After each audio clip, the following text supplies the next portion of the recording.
Welcome to our channel tech thrust. आज का video होगा मेरा कौन सा लूसेंट सीरीज में हमने देखेंगे ब्राह्मण साम्राज्य।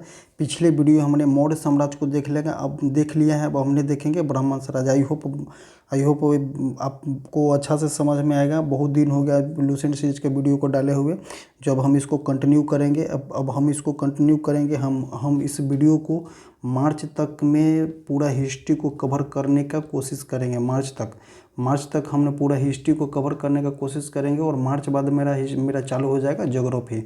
सो हम देखेंगे इसमें क्या देखेंगे, ब्राह्मण समाज में कौन सा देखेंगे, शुंग वंश एवं कण्व वंश। पुष्यमित्र शुंग कौन थे, मौर्य वंश का अंतिम शासक बृहदर्थ का हत्या इसके सेनापति पुष्यमित्र शुंग कौन थे, मौर्य वंश में क्या थे, मौर्य वंश में पुष्यमित्र शुंग कौन क्या थे, सेनापति थे। इन्होंने बृहदर्थ की हत्या कर करके और शुंग ने 185 ईसा पूर्व में कर दी और मगध पर शुंग वंश का नींव डाल दी। पुष्यमित्र शुंग ने मौर्य साम्राज्य के अंतिम शासक बृहदर्थ को हत्या कर करके पुष्यमित्र शुंग ने अपने शुंग वंश का स्थापना कर दिया। पुष्यमित्र शुंग ने मगध पर शुंग वंश की नींव डाली। ब्रह्मा जाति का था। शुंग शासकों ने अपने राजधानी कहाँ बनाया, विदिशा में स्थापित किया था। इंडो यूनानी के शुंग शासक की राजधानी कहाँ थी, विदिशा थी। कभी कभी एग्जाम में क्वेश्चन देखने को मिला है तो कि शुंग शासक की राजधानी कहाँ थी, तो विदिशा थी। इंडो यूनानी शासक मिनिनांडर को पुष्यमित्र शुंग ने पराजित किया था। इंडो यूनानी शासक मिनिनांडर को पुष्यमित्र शुंग ने क्या किया था, पराजित किया था। ये भी क्वेश्चन इससे क्वेश्चन छोटा है लेकिन ऑथेंटिक है कि इससे क्वेश्चन बनना ही बनना है और एग्जाम में देखने को मिला है। पुष्यमित्र शुंग ने 2 बार अश्वमेध यज्ञ कराया था। इसके लिए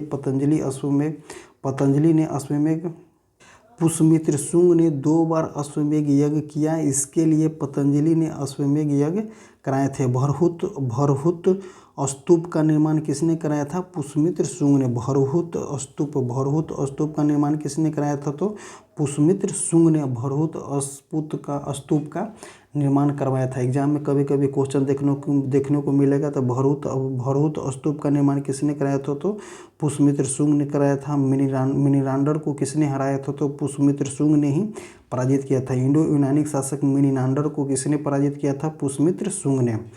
शुंग वंश का अंतिम शासक कौन था, देवभूति था। शुंग वंश का अंतिम शासक कौन था, देवभूति था। इसकी हत्या 73 ईसा पूर्व में किसने किया था, वासुदेव ने कर दी और मगध की गद्दी पर कण्व वंश की स्थापना कर दिया। अब कण्व वंश के अंतिम शासक कौन थे, सुशर्मा थे। शुंग वंश का अंतिम शासक कौन था, देवभूति था।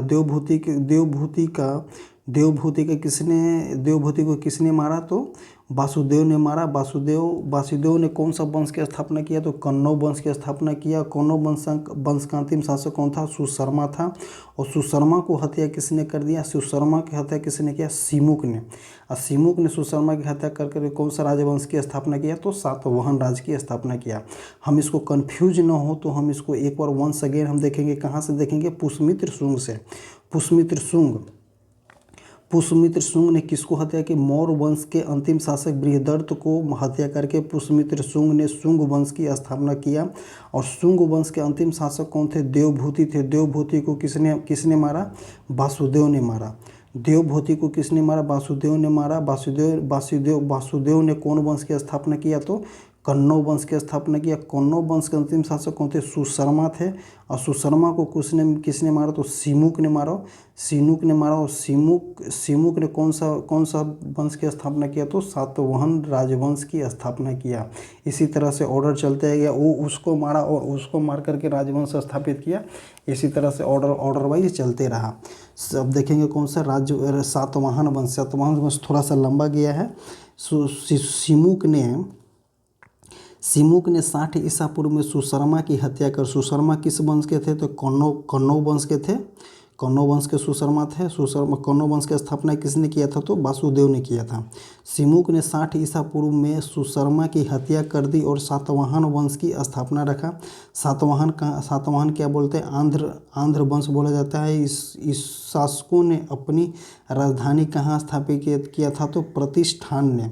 सातवाहन राज्य की राजधानी कहाँ थी? तो प्रतिष्ठान थी। प्रतिष्ठान कहाँ पे थे? गोदावरी नदी के किनारे में स्थापित है। यह प्रतिष्ठान महाराष्ट्र और औरंगाबाद जिले में है। सातवाहन वंश का प्रमुख शासक कौन कौन से? तो सिमुक ने तो इसका स्थापना ही किया था। सिमुक थे, सातकर्णी थे, गौतम पुत्र सातकर्णी थे, वशिष्ठ पुत्र थे, पुलमावी थे, यज्ञश्री सातकर्णी थे। इसमें सब में लास्ट में पुत्री लगा रहता है, जैसे सिमुक, सातकर्णी, गौतम पुत्र सातकर्णी, वशिष्ठ पुत्र पुलमावी, यज्ञश्री सातकर्णी, इस तरह से इसमें देखने को मिला है। सातकर्णी ने कौन सा बोलता है? सतकर्णी। सातकर्णी ने दो अश्वमेध यज्ञ कराए थे और एक राजसूय यज्ञ करवाए थे। ये भी क्वेश्चन को देखने को मिलता है कि सातकर्णी ने कितने अश्वमेध यज्ञ कराए थे? तो 2 अश्वमेध यज्ञ कराए थे और एक राजसूय यज्ञ कराए थे। और पुष्यमित्र शुंग ने 2 अश्वमेध करवाए थे। उसके अध्यक्ष कौन थे? तो उसके अध्यक्ष कौन थे? पतंजलि थे, जो कि पतंजलि करवाए थे। और सातकर्णी ने कितने अश्वमेध यज्ञ कराए? तो सातकर्णी ने 2 अश्वमेध कराए और एक राजसूय यज्ञ करवाए। सातवाहन शासक के समय के प्रसिद्ध साहित्यकार कौन थे? हाल एवं गुंडाय। सातवाहन शासक के समय के प्रसिद्ध साहित्यकार कौन थे? हाल एवं गुंडाय थे। हाल ने गथा सप्तवी तथा गुंडाय ने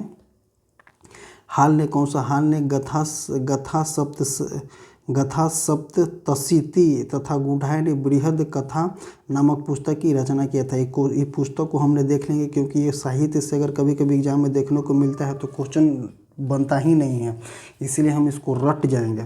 इसी तरह इसको हम रट जाएंगे। सातवाहन शासक ने, रटेंगे नहीं, अगर हम समझ लेंगे तो रटने की जरूरत नहीं पड़ेगा।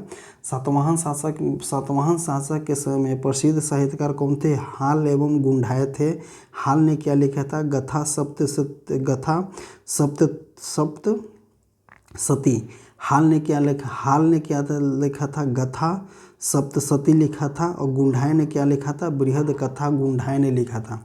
अब देखते हैं सातवाहन ने चांदी, तांबा, शीशा तथा प्रोटीन और कांसे की मुद्रिकाओं का प्रचलन किया। सातवाहन अपना सिक्का ढालने में जिस शीशे का इस्तेमाल करते थे उसे कहाँ से लाते थे? रोम से लाते थे। सातवाहन में शीशे का भी सिक्का को देखने को मिला है। और शीशे के शीशा कहाँ से लाते थे? तो रोम से लाते थे। ब्राह्मणों को भूमि अनुदान देने की प्रथा का प्रारंभ कहाँ से हुआ था? तो सातवाहन शासकों से हुआ था। ब्राह्मणों की भूमि देने की प्रथा का आरंभ कहाँ से हुआ था? तो सातवाहन शासक से प्रारंभ हुआ था। भूमि ने सर्वप्रथम किया। भूमि दान का सर्वप्रचलित पूरा लेख प्रमाण शताब्दी ईसा पूर्व से सातवाहनों के नाना घाट अभिलेख से मिलता है, जिसे अश्वमेध यज्ञ में एक गांव दान देने का उल्लेख मिलता है। कौन सा सातवाहन के घाट? नाना घाट अभिलेख से मिलता है, जो यज्ञ में एक गांव को ही दान दे दिया था, कि इनको ब्राह्मण लोगों को। सातवाहन की राजकीय भाषा क्या थी? प्राकृतिक थी। और लिपि क्या थी? ब्राह्मण थी। इस लाइन को हम देख लेंगे अच्छा से कि सातवाहन की राजकीय भाषा क्या थी? सातवाहन की राजकीय भाषा प्राकृतिक थी और लिपि क्या थी? ब्राह्मणी लिपि थी। सातवाहनों में हमें मातृसत्तात्मक ढांचे का आभास मिलता है। उसके राजाओं के नाम उसके माताओं के नाम पर रखने की प्रथा थी, जैसे गौतम पुत्र सातकर्णी, वशिष्ठ पुत्र सातकर्णी। लेकिन सातवाहन राजकुल पितृसत्तात्मक थे, क्योंकि राज सिंहासन का उत्तराधिकारी कौन होते थे? पुत्र थे। सातवाहन में हमें मातृसत्तात्मक की ढांचा का आभास मिलता है, क्योंकि उनके राजाओं के माता के नाम पे लिखे थे, लेकिन राजकुल जो था पितृसत्तात्मक था, क्योंकि राज सिंहासन का उत्तराधिकारी केवल पुत्र होते थे। सातवाहन शासकों ने ग्रामीण क्षेत्रों में प्रशासन का काम सातवाहन शासकों ने ग्रामीण क्षेत्रों में प्रशासन का काम किसको दिया था? गोलमिक को। और गोलमिक के पास सेना का एक टुकड़ी का प्रधान होता था, जिसमें 9 रथ सेना होते थे, 9 हाथी सेना होते थे, 25 घोड़ा होते थे और 55 क्या होते थे? 55 पैदल सैनिक होते थे। सबसे बेस्ट चीज़ होता है कि हमको इसको याद करना है कि सातवाहन शासकों में ग्रामीण क्षेत्र में प्रशासन का काम किसने मिला था? गोलमिक को मिला था। गोलमिक के पास क्या होते थे? 9 रथ सेना होते थे, 9 हाथी सेना होते थे, 25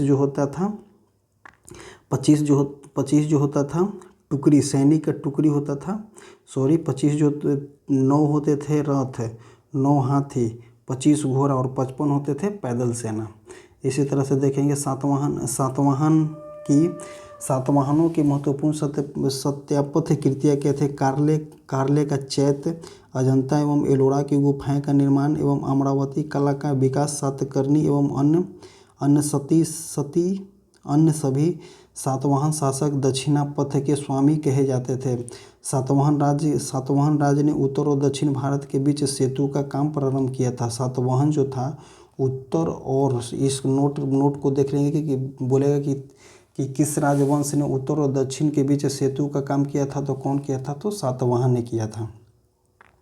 अब देखेंगे कौन सा? चेदी का वंश, चेदी राजवंश कौन था? कलिंग का था। अशोक की मृत्यु के उपरांत संभवतः प्रथम शताब्दी ईसा पूर्व में कलिंग में चेदी राजवंश का उदय हुआ। इसकी जानकारी हमें हाथी गुफा अभिलेख भुवनेश्वर से मिलती है।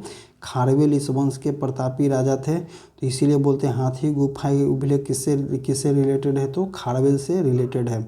कौन सा वंश था? चेदी वंश, कलिंग वाला। खारवेल जैन धर्म के अनुयायी था तथा उसने जैन मुनियों के लिए उदयगिरी की पहाड़ी में गुफा का निर्माण करवाया था। उदयगिरी की पहाड़ी में गुफा का निर्माण किसने करवाया था? तो करवाया था, खारवेल ने करवाया था। और हाथी गुफा का उल्लेख किससे है? तो खारवेल से है। किस राज्य का है? चेदी राजवंश, कलिंग से है। बस इससे इतना ही क्वेश्चन बनता है, इससे बनता है। इसी तरह से हमने आज देख लिया कौन सा?